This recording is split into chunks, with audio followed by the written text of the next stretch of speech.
নমস্কার বন্ধুরা, আমি শর্মা আর শর্মার রান্নাঘরের আরও একটা নতুন রেসিপিতে আপনাদের সকলকে স্বাগতম। আজকে নিয়ে এসেছি টমেটো দিয়ে মুসুরির ডালের রেসিপি। শীতকালে এই টমেটো দিয়ে পাতলা মুসুরির ডাল খেতে আমরা সকলেই খুব ভালোবাসি, আর আমরা সকলেই এই ডালটা বাড়িতে বানিয়ে থাকি। তবে আমি যেভাবে এই ডালটা বাড়িতে তৈরি করি তাই শেয়ার করব আপনাদের সঙ্গে। প্রথমে আমি ডাল বানানোর জন্য এখানে টমেটো নিয়েছি 5টা, দিয়ে এটা ছোটো ছোটো করে কেটে নিয়েছি। আর নিয়েছি মটরশুঁটি, এর সাথে নিয়েছি পেঁয়াজ কুচি, কয়েকটা কাঁচা লঙ্কা কুচি, আর নিয়েছি কয়েকটা ধনেপাতা কেটে নিয়েছি। আর নিয়েছি 150 গ্রাম মুসুরির ডাল। আমি এখানে মুসুরির ডাল দিয়ে করছি, আপনারা যদি চান তাহলে মুগ ডাল দিয়েও এটা করতে পারেন, তাতেও কিন্তু এটা খুব ভালো লাগবে। এবার ডালের মধ্যে আমি দিয়ে দিচ্ছি কিছুটা জল দিয়ে হাতে করে এইভাবে চটকে চটকে ডালটা খুব ভালো করে ধুয়ে নেব। ডালটা কিন্তু এইভাবে চটকে চটকে ভালো করে ধুতে হবে, না হলে ডালের মধ্যে যে একটা সাদা পাউডার থাকে সেটা উঠবে না। আমি এইভাবে ডালটা ভালো করে ধুয়ে নিয়েছি, দেখুন কতটা সাদা পাউডারের জলটা বেরিয়েছে। এরপর এই জলটা আমি ঝরিয়ে নিচ্ছি। জল ঝরানো আমার হয়ে গেছে। এরপর এই ডালের মধ্যে আবারও আমি দিয়ে দিচ্ছি কিছুটা জল দিয়ে আবারও এটাকে আমি ধুয়ে নেব। আমি এখানে ডালটা 2 থেকে 3 বার খুব ভালো করে ধুয়ে নেব। 2 থেকে 3 বার ভালো করে ধুয়ে নিলে দেখবেন এই ডালটার ওপরে যে জলটা থাকবে সেটা সাদা হয়ে যাবে, তখন বুঝবেন যে ডালটা ভালো করে ধোয়া হয়ে গেছে। আমার এখানে ডাল ভালো করে ধোয়া হয়ে গেছে। এরপর ওভেনে একটা আমি প্যান বসিয়ে দিয়েছি, এর মধ্যে দিয়ে দিচ্ছি এই মুসুরির ডালটা। মুসুরির ডাল দেওয়া হয়ে গেছে। এবার এর ওপর আমি দিয়ে দিচ্ছি 2 গ্লাস জল। ডালটা সেদ্ধর জন্য যতটা জলের প্রয়োজন হবে আপনারা সেই অনুযায়ী দেবেন। আমি এখানে 2 গ্লাস জল দিলাম। জল দিয়ে এর উপর আমি অ্যাড করছি সামান্য লবণ, আর দিয়ে দিচ্ছি কয়েকটা চেরা কাঁচা লঙ্কা। ঝালটা আপনারা আপনাদের স্বাদ অনুযায়ী দেবেন। এবার নেড়ে চেড়ে ভালো করে মিশিয়ে অপেক্ষা করব ডালটা ফুটে ওঠা পর্যন্ত। দেখুন এখানে ডালটা ফুটতে শুরু করে দিয়েছে। ডালটা যখন ফুটতে শুরু করবে ওপরে দেখবেন এইভাবে একটা সাদা আস্তরণ পড়ে যাচ্ছে, এইভাবে ফেনা ফেনা হয়ে ডালের ওপর পড়ছে। এটাকে কিন্তু তুলে ফেলে দিতে হবে, নাহলে কিন্তু ডালটা শেষে কালো হয়ে যাবে। আমি এইভাবে খুন্তির সাহায্যে এই ফেনাগুলো ফেলে দিচ্ছি।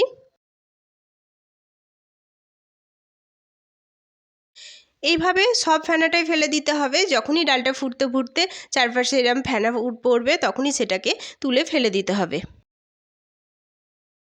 সব এই ফেনাটা আমি ফেলে দিয়েছি। এবার এটাকে আমি মিডিয়াম আঁচে জাল দিয়ে 50% সিদ্ধ করে নেব। 50% সিদ্ধ করা হয়ে গেলে তারপরে আমি এর মধ্যে টমেটো অ্যাড করব। এই ডাল সিদ্ধ করতে করতে সকলকে আবারও সেই একই কথা মনে করিয়ে দিই, যারা আমার চ্যানেলে নতুন প্লিজ প্লিজ প্লিজ আমার চ্যানেলটি একটু সাবস্ক্রাইব করে আমার পাশে থাকবেন। আর যারা অলরেডি করে ফেলেছেন তাদের অসংখ্য অসংখ্য ধন্যবাদ। দেখুন এখানে কথায় কথায় আমার ডাল কিন্তু 50% সিদ্ধ হয়ে গেছে। এরপর এর মধ্যে আমি অ্যাড করছি টমেটো আর মটরশুঁটি। টমেটো আর মটরশুঁটি দিয়ে আমি এটাকে ভালো করে নেড়েচেড়ে মিশিয়ে দিচ্ছি। মিশিয়ে দিয়ে এর মধ্যে আমি অ্যাড করছি সামান্য হলুদের গুঁড়ো। হলুদ গুঁড়ো দিয়ে এটাকে আবারও ভালো করে মিশিয়ে দিচ্ছি। সব সময় ডালটা 50% সিদ্ধ করেই টমেটোটা দেবেন, তাহলে কিন্তু টমেটোটা একেবারে গলে যাবে না, একটু একটু গোটা গোটা থাকবে। টমেটো আর এই মটরশুঁটি দিয়ে ডালটা আরও কিছুক্ষণ আমি জাল করে নেব, যতক্ষণ না ডালটা একদম ভালোভাবে সিদ্ধ হয়ে যাচ্ছে। মোটামুটি আরও 5 থেকে 10 মিনিট এটা জাল দিলেই ডালটা একেবারে সিদ্ধ হয়ে যাবে। এইভাবে টমেটো দিয়ে মুসুরির ডাল খেয়ে দেখবেন অসম্ভব সুন্দর খেতে লাগে। গরম ভাতের সাথে তো এর কথাই চলে না, এটা এত সুন্দর খেতে হয়। আমি এখানে টমেটোর সাথে কিন্তু কিছু মটরশুঁটিও দিয়েছি। আপনারা যদি না চান তাহলে মটরশুঁটিটা স্কিপ করে দিয়ে শুধু টমেটো দিয়েও করতে পারেন, তাতেও কিন্তু এটা অসম্ভব সুন্দর হয়। দেখুন কথায় কথায় কিন্তু ডালটা আমার ভালোভাবে সিদ্ধ হয়ে গেছে। আমি এখানে ডালটা একেবারে পুরু করছি না, একটু পাতলা রাখছি। আপনারা আপনাদের ইচ্ছে মতো এটা রাখতে পারেন। ডালটা আমার সিদ্ধ হয়ে গেছে, এবার আমি এটাকে নামিয়ে নিচ্ছি। নামিয়ে নিয়ে আমি আবার ওই প্যানটা গরম করে বসিয়ে দিয়েছি। বসিয়ে দিয়ে এর মধ্যে দিয়ে দিচ্ছি কিছুটা সর্ষের তেল। সর্ষের তেলটা গরম হয়ে গেলে এর মধ্যে দিয়ে দিচ্ছি শুকনো লঙ্কা, 2টো তেজপাতা, আর দিয়ে দিচ্ছি 1 চামচ গোটা জিরে। গোটা জিরে দিয়ে এই ফোড়নটা আমি খুব ভালো করে ভেজে নিচ্ছি যতক্ষণ না একটা সুন্দর গন্ধ উঠছে।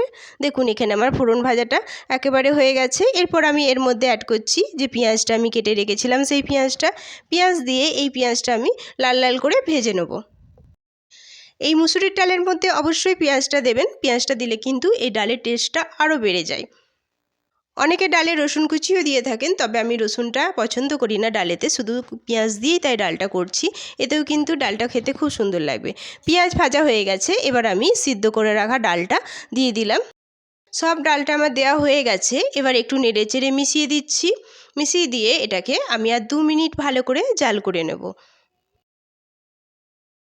এই অবস্থাতে কারো যদি মনে হয় ডালে লবণের ভাগ কম হয়ে গেছে, তাহলে আপনারা এই সময় অ্যাড করে দিতে পারেন। এটাকে আমি আরও 2 মিনিট ভালো করে ফুটিয়ে নিচ্ছি মিডিয়াম আঁচে। দেখুন ডালটা আমার 2 মিনিট ফোটানো হয়ে গেছে। এরপর সবশেষে এর মধ্যে অ্যাড করছি ধনিয়া পাতা। ধনিয়া পাতা দিয়ে একটু নেড়েচেড়ে মিশিয়ে দিলেই আমাদের একেবারে মুসুরির ডাল টমেটো দিয়ে রেডি হয়ে যাবে। আমার ডালটা এখানে একেবারে রেডি হয়ে গেছে, এবার আমি এটা নামিয়ে নিচ্ছি।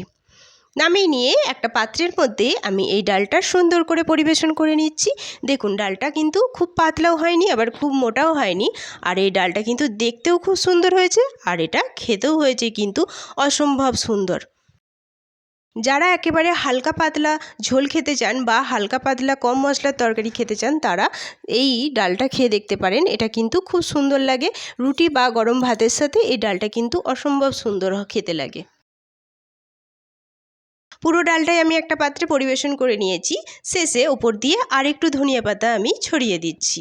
দেখুন এই ডালটা কিন্তু খুব সুন্দর দেখতে হয়েছে সত্যি, আর এটা খেতে হয়েছে অসম্ভব সুন্দর। না বানালে কিন্তু এটা বিশ্বাসই হবে না। আশা করছি আমার সব রেসিপির মধ্যে এই রেসিপিটিও আপনাদের খুব ভালো লেগেছে।